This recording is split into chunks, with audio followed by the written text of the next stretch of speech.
la chienne mère n'a pas réussi à sauver son petit. Mais regarde qui est venu. Le soleil se levait doucement sur le village, projetant une lueur chaleureuse sur les rues pavées. Les oiseaux gazouillaient en harmonie et l'odeur du pain frais flottait dans l'air. Pourtant, au milieu de cette matinée sereine, un lourd silence commençait à s'installer dans le cœur de Chloé. Émile, son fils bien-aimé, aurait déjà dû être rentré de l'école. L'horloge sur le mur de la cuisine sonnait bruyamment, chaque seconde faisant écho à son malaise croissant. Où pourrait-il être? Émile! Cria Chloé, la voix tremblante alors qu'elle sortait. Le village, habituellement animé de vie, semblait étrangement calme. Elle jeta un coup d'œil aux autres maisons, espérant y voir un visage familier, mais il n'y avait rien. La panique commença à la saisir. Et si quelque chose lui était arrivé? À mesure que les minutes se transformaient en heures, l'inquiétude de Chloé s'approfondissait. Elle se précipita vers l'école, le cœur battant dans sa poitrine. Quelqu'un n'a-t-il vu Émile? A-t-elle demandé au professeur, sa voix à peine au-dessus d'un murmure. L'enseignante secoua la tête, l'inquiétude gravée sur son visage. Non, Chloé. Il est parti avec les autres. La peur la remplissant, Chloé se tourna vers les villageois rassemblés à proximité. Nous devons le rechercher. A-t-elle crié, ses yeux scrutant la foule à la recherche de soutien. Les villageois échangèrent des regards inquiets et des murmures de peur commencèrent à se propager à travers le groupe. Peut-être qu'ils jouent juste avec des amis, a suggéré un voisin, mais Chloé pouvait entendre le doute dans leur voix. Ou peut-être qu'il s'est perdu, a ajouté une autre, une pointe de suspicion s'insinuant dans ses mots. Chloé sentit son cœur se serrer encore plus. Les villageois, autrefois unis, étaient désormais remplis d'incertitude et de peur. Chloé inspira profondément et s'approcha de Luc, son mari. Il faut faire quelque chose. Émile a disparu. Le visage de Luc était pâle, ses yeux se promenaient comme s'il cherchait des réponses. Je ne sais pas, Chloé. Peut-être qu'il s'est juste égaré? Vous êtes parti? Claqua Chloé, la frustration faisant surface. Ce n'est pas qu'un jeu.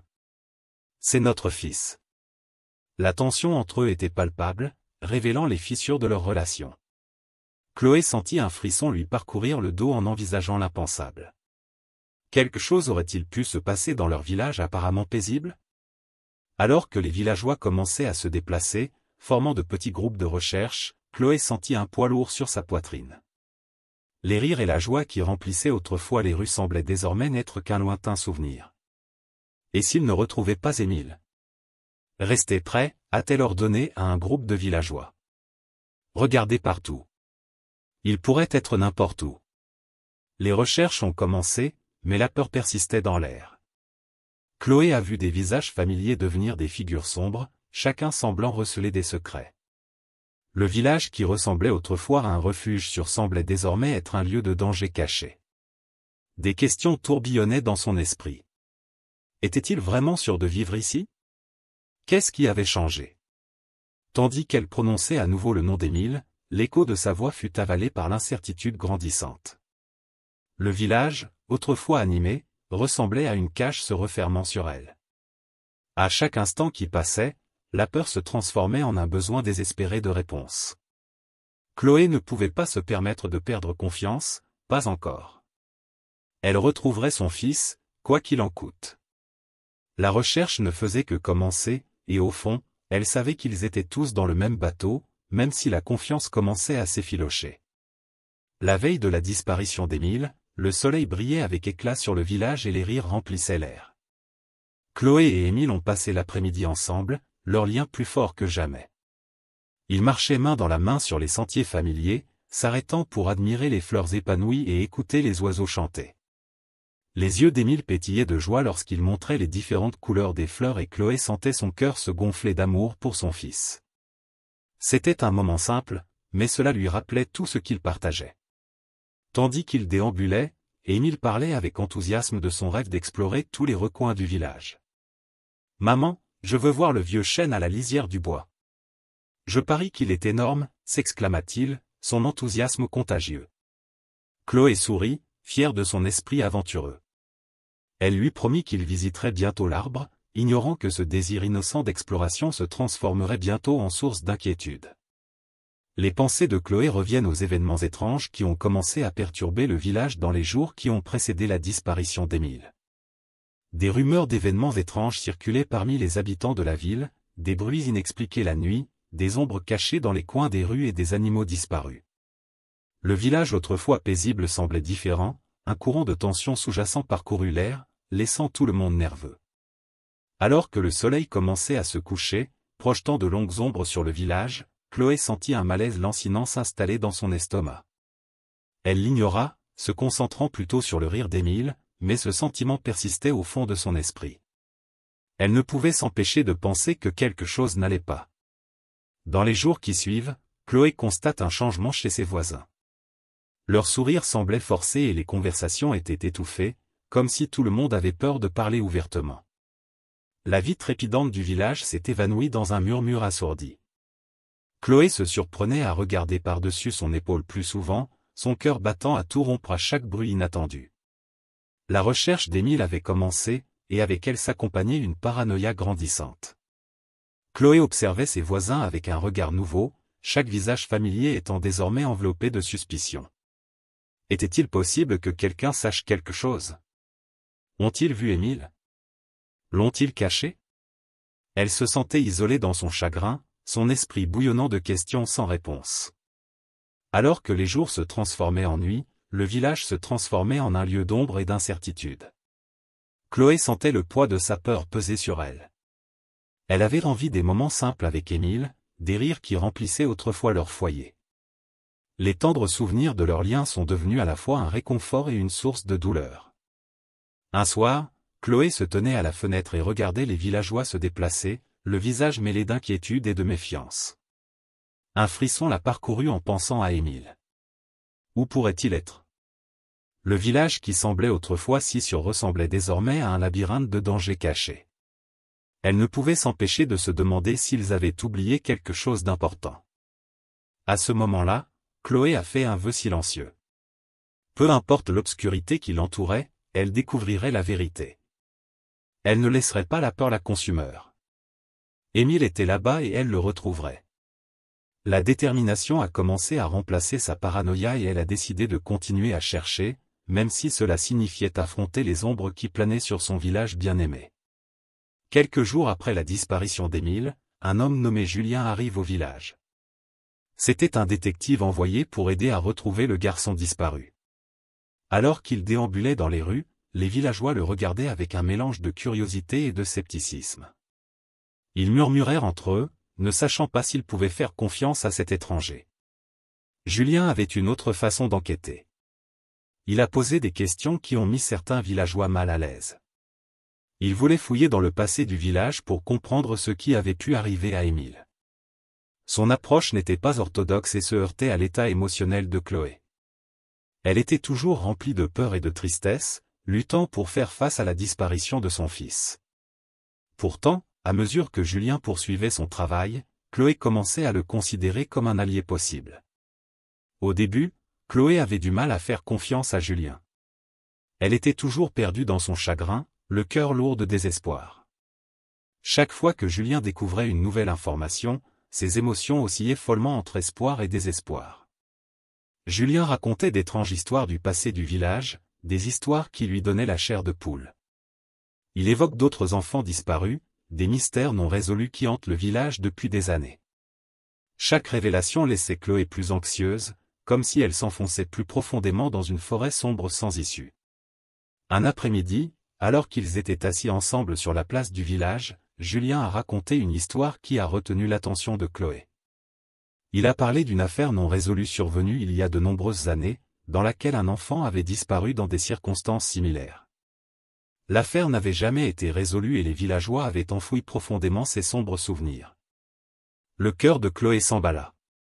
Y aurait-il un lien entre cette affaire et la disparition d'Émile? Cette pensée la remplissait d'un mélange de peur et de détermination. Alors que Julien poursuivait son enquête, il commença à découvrir des vérités troublantes sur le village. Il s'est entretenu avec des villageois qui vivaient là depuis des décennies, recueillant des informations qui semblaient relier le passé au présent. Chloé écoutait attentivement, son espoir s'allumant comme une petite flamme dans l'obscurité. Peut-être y avait-il une chance de retrouver Émile, de découvrir ce qui s'était passé. Un soir, alors que le soleil disparaissait à l'horizon, Julien trouva une piste qui fit battre le cœur de Chloé. Il a découvert un nom dans l'affaire non résolue, un nom qui a fait écho à travers l'histoire du village. C'était un nom rarement prononcé, un nom associé au chagrin et à la peur. Cette découverte a ravivé la détermination de Chloé à retrouver son fils. C'est peut-être la clé, dit Julien d'une voix ferme. Si nous pouvons comprendre ce qui s'est passé auparavant, nous pourrons peut-être retrouver Émile. Les yeux de Chloé se remplirent de larmes, mais cette fois, c'étaient des larmes d'espoir. Avec une force renouvelée, elle se sentait prête à affronter tout ce qui allait suivre. Elle réalisa que Julien n'était pas qu'un étranger, c'était quelqu'un qui pouvait l'aider à naviguer dans les ténèbres. Ensemble, ils pourraient défier les ombres qui avaient emporté son fils. Alors qu'ils se préparaient à approfondir l'histoire du village, Chloé a ressenti un changement en elle-même. Elle n'était plus seulement une mère en deuil, c'était une femme en mission. Le lien entre elle et Julien a commencé à se renforcer, alimenté par un objectif commun. Chloé savait que le voyage ne serait pas facile, mais elle était déterminée à découvrir la vérité et à ramener Émile à la maison. Au fur et à mesure que l'enquête avançait, Julien commençait à révéler des affinités qui faisaient battre le cœur de Chloé dans un mélange de peur et de colère. Il parle de ressentiments cachés parmi les villageois, laissant entendre que la disparition d'Émile n'était pas qu'un événement fortuit. Il y avait des histoires de jalousie, de rancune de longue date et de secrets enfouis sous la surface de leur village apparemment paisible. Chaque révélation secoua profondément Chloé alors qu'elle réalisait que les personnes en qui elle avait autrefois confiance pouvaient détenir de sombres vérités. Un après-midi, alors que le soleil projetait de longues ombres sur la place du village, Chloé se retrouve dans une confrontation houleuse avec une voisine nommée Margot. La tension entre eux était montée depuis la disparition d'Émile. Margot se tenait les bras croisés, l'expression remplie de défi. « Tu crois que tu sais tout, Chloé ?» accusa-t-elle en élevant la voix. « Vous n'en connaissez pas la moitié. » Julien observait de loin, sentant la tempête émotionnelle se préparer. Le visage de Chloé pâlit alors que les paroles de Margot la frappèrent comme une vague de froid. Les accusations fusent entre eux, Margot affirmant que la famille de Chloé avait ses propres secrets. Chloé ressentit un mélange de trahison et de confusion lorsqu'elle réalisa que même ceux qu'elle considérait comme ses amis pouvaient nourrir du ressentiment. La confrontation a mis à nu la sombre histoire du village et a laissé Chloé plus isolée que jamais. Au lendemain de la confrontation, Chloé a eu du mal à gérer ses émotions. Les liens qui lui étaient autrefois chers étaient désormais effilochés. Elle se souvient de moments de rire et de confiance, désormais éclipsés par le doute. Chaque visage familier du village se sentait comme un suspect potentiel, et la peur qui lui avait serré le cœur ne faisait que resserrer son emprise. Se pourrait-il qu'une personne en qui elle avait confiance ait été impliquée dans la disparition d'Émile? Julien s'approche de Chloé plus tard dans la soirée, sentant son trouble. « Nous devons confronter les principaux suspects », a-t-il suggéré, d'une voix calme mais ferme. « Nous pouvons rassembler les villageois et leur demander directement ce qu'ils savent. » Le souffle de Chloé se bloqua dans sa gorge. L'idée de se confronter à ses voisins, aux personnes avec qui elle avait partagé des repas et des souvenirs, la remplissait d'effroi. « Es-tu sûr que c'est une bonne idée ?»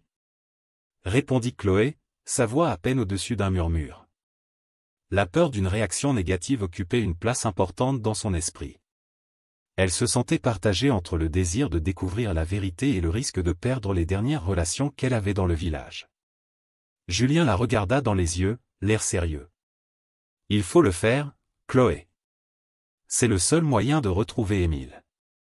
La vérité est là, mais nous devons avoir le courage d'y faire face. » Chloé hésita mais vit la détermination dans le regard de Julien. Au fond, elle savait qu'il avait raison. Pour le bien de son fils, elle devait trouver la force d'avancer. Alors que l'obscurité tombait sur le village, Chloé sentit un sentiment de détermination grandir en elle.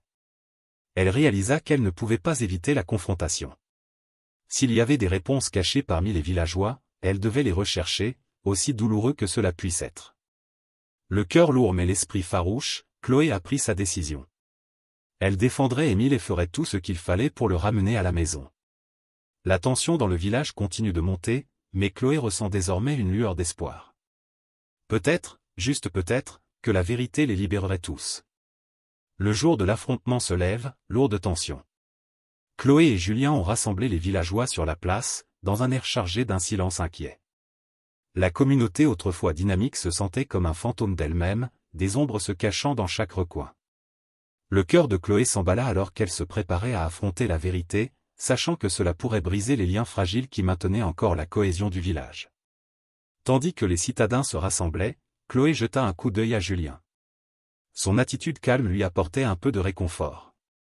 Il était devenu son allié, quelqu'un qui comprenait la douleur de la perte.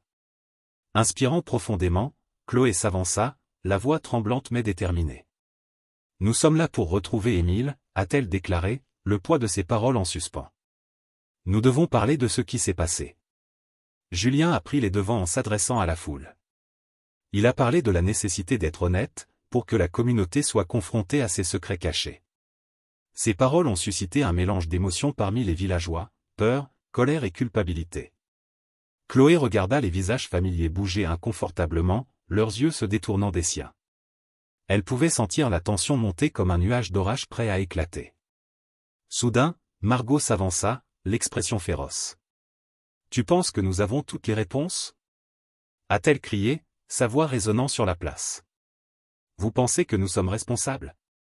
Chloé sentit son cœur se serrer, se remémorant leur précédente confrontation. Les accusations de Margot résonnaient à ses oreilles, attisant les doutes qui s'étaient enracinés dans son esprit. « Nous voulons juste la vérité, » répondit Julien d'un ton ferme. « Quoi qu'il en soit, nous devons y faire face ensemble. » La foule murmura en réponse, l'incertitude planant dans l'air comme un épais brouillard. Chloé pouvait voir la peur dans leurs yeux, la peur de l'inconnu, la peur d'être exposée. Au fur et à mesure que la discussion se déroulait, les villageois ont commencé à partager leurs réflexions, certains à contre-séhure. Chloé écoutait attentivement, le cœur battant. De vieilles rancunes ont refait surface, des ressentiments murmurés ont résonné sur la place. Il est devenu évident que le village n'était pas seulement un lieu de tranquillité, il avait une histoire de jalousie et de trahison. Puis, dans une tournure choquante, un homme nommé Pierre, autrefois une figure bien aimée de la communauté, a pris la parole. Sa voix tremblait alors qu'il avouait se sentir éclipsé par l'esprit brillant d'Émile. « Je n'ai jamais voulu que les choses aillent aussi loin, » balbutie-t-il, les larmes aux yeux. Le cœur de Chloé se serra à ces mots, à la réalisation que la jalousie avait poussé quelqu'un à commettre des actes sombres. La vérité commença à se dévoiler devant elle. Chloé a ressenti un mélange de colère et de chagrin alors que les pièces se mettaient en place. La trahison de quelqu'un en qui elle avait confiance a été plus profonde qu'elle ne l'avait imaginé. Le village, autrefois un refuge, ressemblait désormais à un réseau de tromperies. Elle a dû confronter ses sentiments de confiance et de sécurité, et affronter la réalité selon laquelle le danger provenait de sa propre communauté.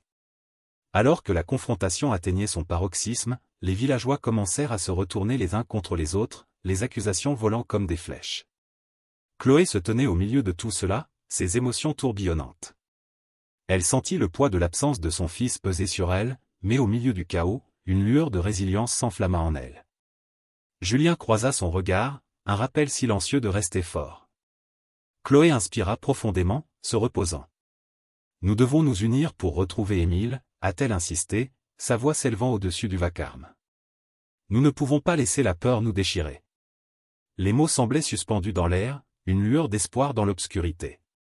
Alors que les villageois commençaient à se calmer, Chloé a ressenti un sentiment renouvelé de détermination. Ils affronteraient la vérité ensemble, aussi douloureuse soit-elle. Avec Julien à ses côtés, elle fit un pas en avant, prête à affronter tout ce qui l'attendait. Ensemble, ils chercheraient justice pour Émile et commenceraient à panser les blessures de leur communauté brisée. Dans les jours qui ont suivi la confrontation, le village a commencé à se guérir. Chloé a assumé un nouveau rôle de leader, guidant ses voisins dans leur douleur. Elle a compris qu'ils devaient s'unir pour reconstruire ce qui avait été brisé. Le chagrin de la disparition d'Émile flottait encore dans l'air, mais elle sentait grandir en elle un sentiment d'utilité. Chloé décide d'organiser un mémorial pour Émile. Elle pensait qu'il était important d'honorer sa mémoire et de rassembler les villageois. En traversant le village, elle a parlé aux gens, les invitant à se joindre au mémorial. Certains hésitaient, ressentant encore le poids de la culpabilité et de la honte. Mais Chloé était déterminée. Elle voulait qu'ils se souviennent d'Émile non seulement comme une victime, mais comme une lumière vive dans leur vie. À l'approche du jour de la commémoration, Chloé ressentait un mélange d'émotions. Elle était triste mais aussi pleine d'espoir. Elle souhaitait créer un espace où chacun pourrait partager ses souvenirs d'Émile, pour célébrer la joie qu'il apportait dans leur vie. Elle imaginait les villageois se réunissant, allumant des bougies et partageant des histoires qui garderaient vivant l'esprit d'Émile. Le jour du mémorial, la place du village était remplie de fleurs et de bougies. Chloé se tenait devant la foule, le cœur battant.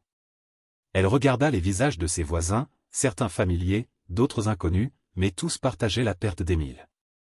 Prenant une profonde inspiration, elle parla avec son cœur. « Merci à tous d'être ici aujourd'hui », commença-t-elle, la voix ferme mais remplie d'émotion. Émile était un garçon gentil et aimant. Il nous apportait à tous de la joie. Aujourd'hui, souvenons-nous de lui et du bonheur qu'il partageait. Ces paroles résonnaient dans le silence de la place. Alors que Chloé racontait des histoires sur Émile, elle remarqua Julien debout à proximité. Il avait été pour elle un soutien constant et maintenant il la regardait avec fierté. Leur lien s'était approfondi grâce à leur mission commune de trouver la vérité. Ensemble, ils avaient affronté les ténèbres et aidé désormais le village à retrouver la lumière. Après que Chloé ait parlé, d'autres ont commencé à partager leurs propres souvenirs. Une voisine raconte comment Émile l'aiderait avec son jardin. Un autre se souvient de ses rires lors des fêtes de village. À chaque histoire, le poids du chagrin commençait à s'alléger, remplacé par un sentiment d'unité. Les villageois ont commencé à se considérer non seulement comme des individus, mais aussi comme une communauté qui avait perdu quelque chose de précieux. Au coucher du soleil, les bougies clignotaient dans l'obscurité grandissante, symbolisant l'espoir et le souvenir. Chloé sentit une chaleur se répandre en elle alors qu'elle regardait les visages de ses voisins. Ils se rassemblaient, lentement mais sûrement, pour se guérir et se soutenir mutuellement. Dans les semaines à venir, Chloé a continué à travailler aux côtés de Julien pour rétablir la confiance au sein du village. Ils ont tenu des réunions pour discuter de sécurité, afin de s'assurer que chacun se sente en sécurité. Les villageois ont commencé à s'ouvrir, partageant leurs craintes et leurs inquiétudes. Pour la première fois depuis longtemps, un sentiment de connexion grandissait entre eux. Chloé revient souvent sur son parcours depuis la disparition d'Émile. Elle a réalisé à quel point il était important de rechercher la vérité et d'entrer en contact avec les autres. La douleur qu'elle avait ressentie s'était transformée en une force dont elle ignorait l'existence. Elle était reconnaissante envers Julien, qui s'était tenu à ses côtés, l'aidant à naviguer dans l'obscurité. Alors que le village commençait à guérir, Chloé a compris que l'amour et la vérité étaient des forces puissantes. Elle a ressenti un sentiment d'utilité renouvelé, sachant que son rôle de mère et de leader pouvait aider les autres. L'amour qu'elle avait pour Émile la guidera alors qu'elle continuera à bâtir une communauté plus forte et plus sécuritaire pour tous. Le village s'était transformé alors qu'il célébrait un nouveau départ. L'air était rempli de rires et de musique alors que les habitants se réunissaient pour un festival qui symbolisait la guérison et l'espoir pour l'avenir. Des décorations colorées ornaient les rues et les bruits des enfants qui jouaient résonnaient dans le village, remplaçant le lourd silence qui persistait après la disparition d'Émile. Chloé traversait la place animée, le cœur plus léger qu'il ne l'avait été depuis longtemps.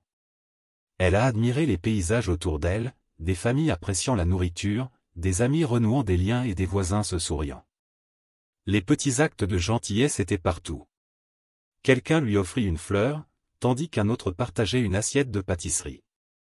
Chloé était reconnaissante pour ces gestes, car ils contribuaient à rétablir les relations tendues qui s'étaient nouées pendant les jours les plus sombres. En se déplaçant dans la foule, Chloé a remarqué à quel point les villageois commençaient à s'ouvrir les uns aux autres. Les conversations se déroulaient facilement et les rires remplaçaient les murmures de peur qui avaient autrefois obscurci leurs interactions. Le festival n'était pas seulement une célébration, c'était un rappel de leur force en tant que communauté. Chloé sentit une chaleur lui monter au cœur en observant la joie s'épanouir autour d'elle. Au milieu de la fête, Julien se tenait au bord de la place, préparant son départ. Il était venu au village en tant qu'étranger, mais il était désormais un allié et un ami de confiance. Chloé s'approcha de lui, le cœur lourd à l'idée de son départ. Ils avaient tellement partagé ensemble, il avait été son rocher pendant les moments les plus difficiles. Pendant qu'ils parlaient, il y eut un moment d'entente entre eux. Julien a exprimé sa gratitude pour l'opportunité d'aider et Chloé a partagé à quel point sa présence comptait pour elle. Ils reconnaissaient tous deux que leur lien s'était renforcé, forgé dans les feux de l'adversité. C'était une connexion qui occuperait à jamais une place spéciale dans son cœur. La fête continuait autour d'eux, mais pour Chloé et Julien, le temps semblait s'être arrêté. Ils ont parlé de l'avenir, du village et de l'amour que Chloé porterait toujours pour Émile. Julien lui a rappelé que la guérison prend du temps, mais elle avait déjà fait de grands progrès. Chloé s'est sentie renforcée par ses paroles, sachant qu'elle avait la force de continuer à avancer. Alors que le ciel du soir se tournait vers les nuances de rose et d'or, Chloé et Julien se dirigeaient vers le mémorial d'Émile. Les bougies vacillaient doucement, symbolisant la lumière qu'Émile avait apportée dans leur vie. Chloé s'agenouilla, posa la main sur la pierre fraîche et murmura une promesse à son fils. Elle protégerait sa mémoire et chérirait l'amour qu'ils partageaient, quoi qu'il arrive. C'est avec un sentiment de paix que Chloé s'est levée, ressentant un engagement renouvelé envers sa communauté. Elle a compris que même si la douleur de la perte ferait toujours partie d'elle, l'amour pour son fils pouvait aussi être une source de force. Le village guérissait et elle était déterminée à l'aider à devenir plus fort. Alors que le festival touchait à sa fin, Chloé sentit l'espoir germer dans son cœur. Les villageois s'étaient réunis, formant des liens qui les mèneraient vers l'avenir. Avec le départ de Julien, elle savait qu'il lui manquerait beaucoup, mais elle savait aussi que leurs chemins se croiseraient à nouveau. Chloé a regardé ses voisins autour d'elle, réalisant qu'ils n'étaient plus seulement des individus en deuil, mais une communauté unie prête à affronter l'avenir ensemble. À ce moment-là, elle a ressenti un profond sentiment de gratitude pour l'amour qui restait et la résilience qui avait émergé de leur douleur commune. Le village, autrefois plongé dans l'obscurité, entrait dans la lumière, prêt à embrasser tout ce qui allait suivre. Partagez cette histoire si vous croyez que la communauté et la résilience peuvent guérir même les blessures les plus profondes. Laissez un commentaire sur une époque où vous avez trouvé la force dans l'unité et abonnez-vous pour des histoires plus inspirantes comme celle-ci.